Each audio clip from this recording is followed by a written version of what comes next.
Selamat siang Pak dan teman-teman. Perkenalkan nama saya Afiana Lafir Atamina dengan NIM 2103040114.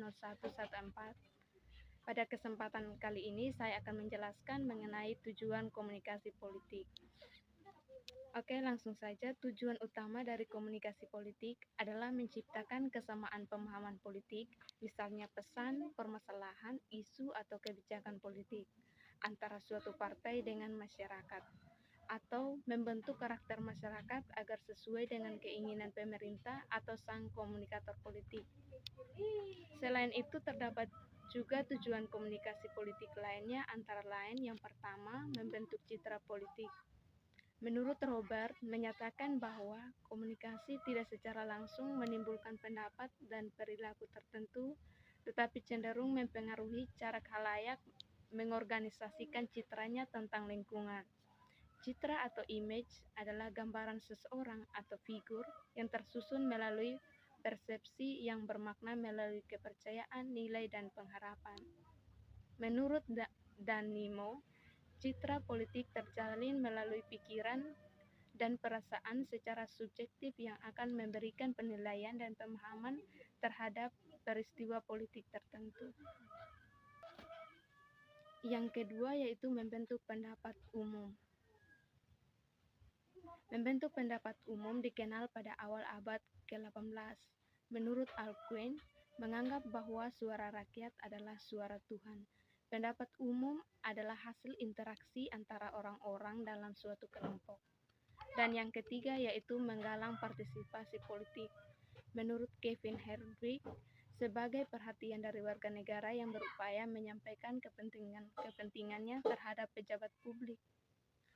Sedangkan menurut Miriam Budeorjo mengartikan sebagai kegiatan seseorang atau kelompok untuk ikut serta aktif dalam memilih pemimpin negara dan secara langsung atau tidak langsung mempengaruhi kebijakan pemerintah. Yang keempat yaitu sosialisasi politik. Menurut David Eston dan Jack Dennis, sebagai suatu proses perkembangan seseorang untuk mendapatkan orientasi politik dan pola-pola tingkah laku. Kemudian Robbins oleh Alex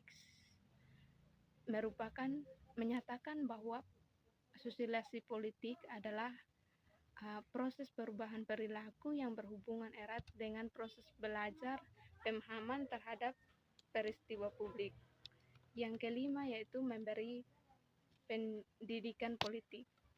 Memberi pendidikan politik adalah sebagai usaha menanamkan, merubah, atau mempertahankan sistem nilai politik atau orientasi politik dengan mengaktifkan proses sikap, perilaku, serta berpikir atau pandangan seseorang atau kelompok, baik kader, simpatisan, dan masyarakat umum yang dilakukan oleh politikus profesional dan aktivis atau sebagai komunikator politik atau oleh lembaga atau organisasi seperti partai politik. Yang keenam, ajang rekrutmen politik, yaitu suatu usaha untuk mengajak kepada individu-individu masuk ke dalam orientasi dan nilai politik, yang pada akhirnya secara konkret menjadikan anggota politik, baik simpatisan sampai kader politik dan pengurus organisasi politik. Sebelum kesamaan persepsi terwujud, untuk membangunkan dan menciptakan kesamaan persepsi dibutuhkan keterbukaan masing-masing pihak yang terlibat dalam proses komunikasi untuk dapat saling membuka diri dan menerima masukan dari pihak lain. Selain itu, harus ada keinginan berbagi yang dilandasi oleh saling percaya. Peran komunikasi politik lainnya adalah untuk membuka jalan melalui proses bias persepsi sehingga isu politik antara partai politik dengan masyarakat dapat direduksi. Dengan kata lain, apa yang ingin disampaikan oleh partai politik akan dapat diterima dengan benar dan tepat oleh masyarakat.